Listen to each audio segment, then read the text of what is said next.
एक 12 साल की बच्ची जिसके साथ बलात्कार होता है, जब बलात्कार की जानकारी उसके माता पिता सगे संबंधियों को होती है, लोभ लाज के कारण कोई कार्रवाई नहीं की जाती, कोई मुकदमा नहीं दर्ज किया जाता और बलात्कार करने वाले इतने दबंग प्रवृत्ति के थे, उनको हड़कार कर रखते हैं, धमका कर रखते हैं कि अगर आपने कार्रवाई की तो पूरे परिवार को समाप्त कर दिया जाता है।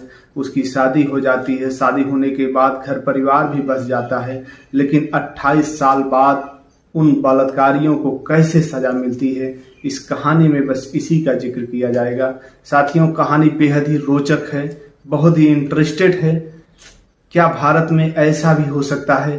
बलात्कार के पीड़ितों को 28 साल बाद भी सजा मिल सकती है, इसी का इस कहानी में जिक्र है। नमस्ते, आदाब, सत श्री अकाल, अभिवादन स्वीकार करिए। सौरभ सोशलिस्ट का स्वागत है आप सभी का हमारे खास एपिसोड अपराध की दुनिया में। साथियों, अपराध की दुनिया में सच्ची घटनाओं पर आधारित कहानियां आप लोगों को सुनाता हूं। एक कहानी को सर्च करने में, कवर करने में काफी मेहनत करनी पड़ती है, काफी तरीके से सोर्सेज जुटाने पड़ते हैं, तब आप लोगों के बीच सच्ची घटनाएं लेकर आता हूं। अगर आपको कहानियां अच्छी लगती हैं तो प्लीज हमारे चैनल को सब्सक्राइब कर दें। आइए शुरू करते हैं कहानी को।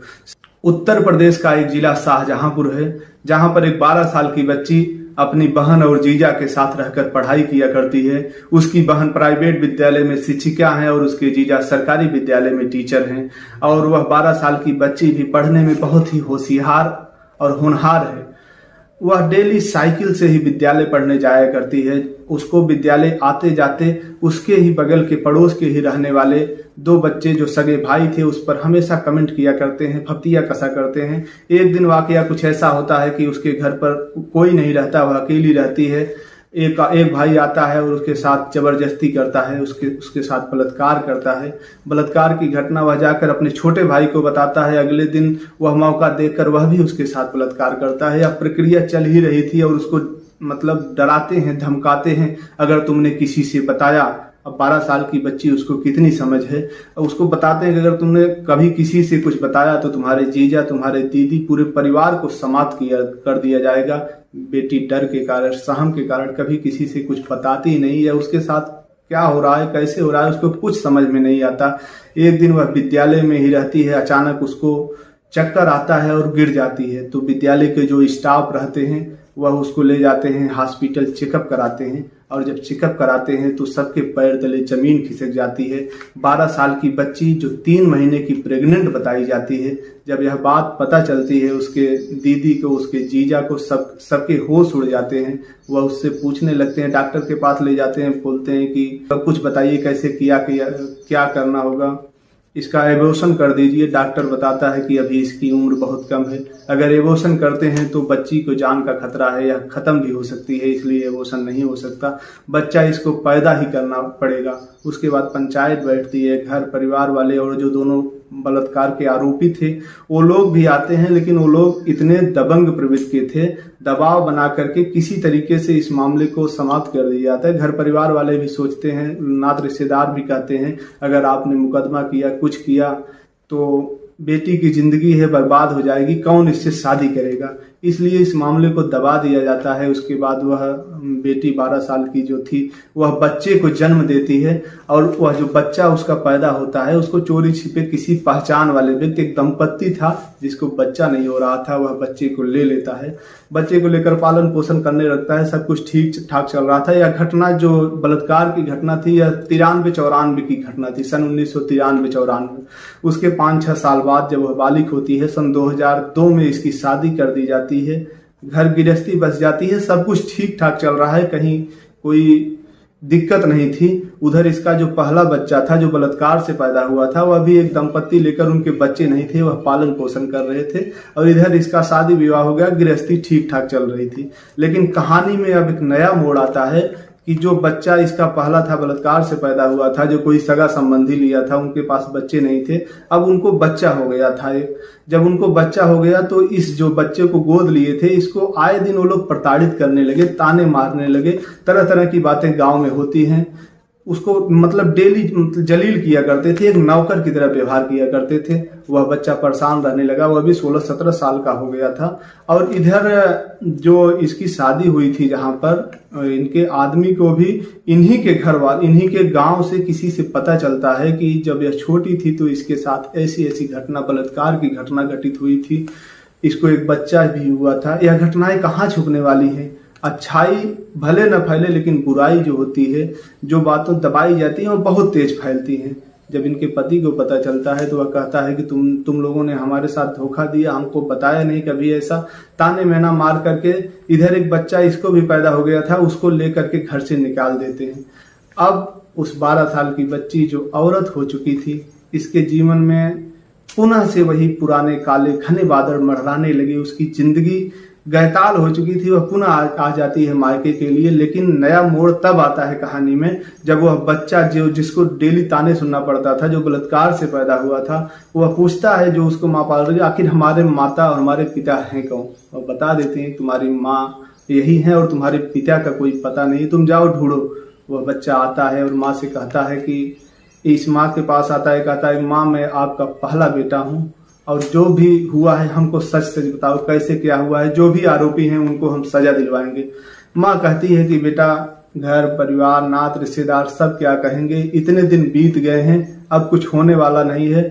बेटा कहता है कि माँ मैं इंसाफ दिलाऊंगा, गलती कोई किया है, सजा हम और आप क्यों भुगते, जुर्म की सजा मिलनी चाहिए। वह बड़ा ही दृढ़ संकल्पित बच्चा था। वह कहता है कि सिर्फ आप नाम बताओ, बस सजा दिलाना हमारा काम है, घर परिवार का क्या, नात रिश्तेदार का क्या, वैसे भी कौन मदद कर रहा है, हम लोगों की दर दर की ठोकरें खा रहे हैं, भटक रहे हैं। जब माँ बच्चे को बताती है कि बेटा ऐसे ऐसे ऐसे समय में घटनाएं हुई थी, अब वो लोग कहाँ हैं कैसे हैं कुछ पता नहीं है, फिर भी कहता है नहीं हम चलेंगे, पुलिस कंप्लेन करेंगे।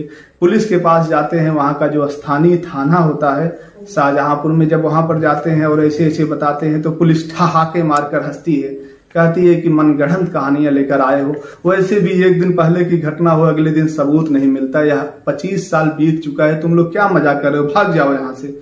पुलिस भगा देती है जैसे आम व्यक्ति के साथ करते हैं। उसके बाद एसपी ऑफिस में जाते हैं, वहां से भी कोई सुनवाई नहीं होती है। यह दोनों दर दर भटकते भटकते 1.5-2 साल बीत जाते हैं, तब इनको कोई बताता है। वहीं के एक वकील रहा करते हैं मोहम्मद मुख्तार खान साहब।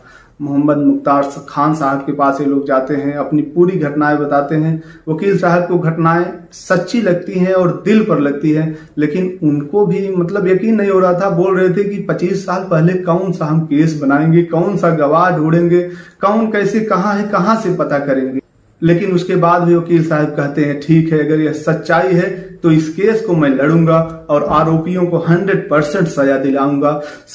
सेक्शन 156(3) के तहत उन लोगों के ऊपर कोर्ट से आदेश होता है, पुलिस को आदेशित किया जाता है कि आप चार्जशीट दाखिल करिए, मुकदमा दर्ज करिए और आरोपियों को गिरफ्तार करिए। जब कोर्ट का आदेश होता है, थाने में कापी आती है, उसके बाद तफ्तीश शुरू होती है, पुलिस जांच प्रक्रिया शुरू करती है। जांच में कहीं से कुछ पता नहीं चल रहा था। पहली बात तो वो जो दोनों आरोपी थे उन लोगों का स्पष्ट नाम नहीं पता था, इस समय वो कहाँ रह रहे हैं कुछ भी पता नहीं चल रहा था। लेकिन कोर्ट का आदेश था तो पुलिस को करना ही था। उसके बाद महिला से पूछताछ की जाती है, महिला कुछ सुराग बताती है इन लोगों का। जो उस समय वो दोनों हैदराबाद चले गए थे, वहां ट्रक ड्राइवरी का कार्य किया करते थे। पुलिस उन दोनों तक पहुंचती है अपने सर्विलांस की टीम के माध्यम से, जो भी सरकारी तंत्र होता है उसके माध्यम से उन लोगों तक पहुंचती है। उसके बाद मोहम्मद रजी उर्फ गुड्डू हसन और नकी हसन दोनों को पुलिस एक एक्सीडेंट केस बता करके बहाने से बुलाती है थाने पर। बुलाने के बाद जब जो आरोपी महिला, जो मतलब महिला थी, पीड़ित महिला थी, जब आरोपियों के सामने जाती है तो आरोपी पीड़ित महिला को एकदम से पहचानने से इनकार कर देते हैं। लेकिन वकील साहब बहुत ही टाइट थे और सारी कानूनी लड़ाई वो लड़ना चाहते थे। उसके बाद उन दोनों को छोड़ दिया था, लेकिन वकील साहब कहते हैं नहीं सर, इनका डीएनए टेस्ट होना चाहिए, इस कहानी में सच्चाई लग रही है। जब दोनों का डीएनए सैंपल लिया जाता है और उसका परिणाम जो है अप्रैल 2022 में आता है। जब डीएनए सैंपल आता है तो उस डीएनए सैंपल जो जैनिक पिता जो है उसका मैच कर दिया जाता है, जो उसका छोटा भाई था, दोनों सगे भाइयों में मोहम्मद रजी उर्फ गुड्डू हसन से डीएनए टेस्ट बच्चे का मैच कर जाता है। वह जैनिक उसका पिता घोषित होता है। उसके बाद तब तक वो दोनों आरोपी गायब हो चुके थे। उनका पुनः पुलिस पता लगाने के लिए, खोजने के लिए निकलती है। उसके बाद फिर तमाम सर्विलांस टीमें और तमाम सरकारी तंत्र के माध्यम से मोहम्मद रजी उर्फ गुड्डू हसन को गिरफ्तार कर लिया जाता है। धाराओं में उस पर मुकदमा चलाया जाता है, जेल भेज दिया जाता है। लेकिन जो उसका बड़ा भाई था वह भी आरोपी था, भले उसका साबित नहीं हुआ लेकिन आरोप तो साबित हुआ, दोनों ने बलात्कार किया था। नकी हसन को पुलिस अभी तक पकड़ने में नाकाम है। साथियों, इस कहानी को, इस घटनाक्रम को सुनाने का उद्देश्य किसी को परेशान करना नहीं, किसी की भावनाओं को आहत पहुंचाना नहीं, बस आपको सचेत करना है, आपको जागरूक करना है। जो भी महिलाएं, जो भी बच्चियां पीड़ित हैं, उनको हौसला मिलेगा कि देर भले होगी, अगर आप कानूनी लड़ाई लड़ेंगे तो आपके साथ इंसाफ होगी। बस अंत में यही कहूंगा कि अगर उसी समय इन लोगों के ऊपर लोभ लाज छोड़ करके अगर कानूनी कार्रवाई हुई होती, अगर मुकदमा दर्ज हुआ होता, तो आज यह बच्ची शायद इसकी जिंदगी कुछ और होती। जो एक बलात्कार से पैदा हुआ बच्चा, फिर उसके बाद एक शादी विवाह के बाद बच्चा हुआ पैदा, दोनों को लेकर भटक रही, पूरी जिंदगी बर्बाद हो गई। तो इसलिए हमेशा सचेत रहें, सतर्क रहें, जागरूक रहें। मिलते हैं फिर किसी नए वीडियो में इसी तरीके से। तब तक के लिए दीजिए इजाजत। जय हिंद।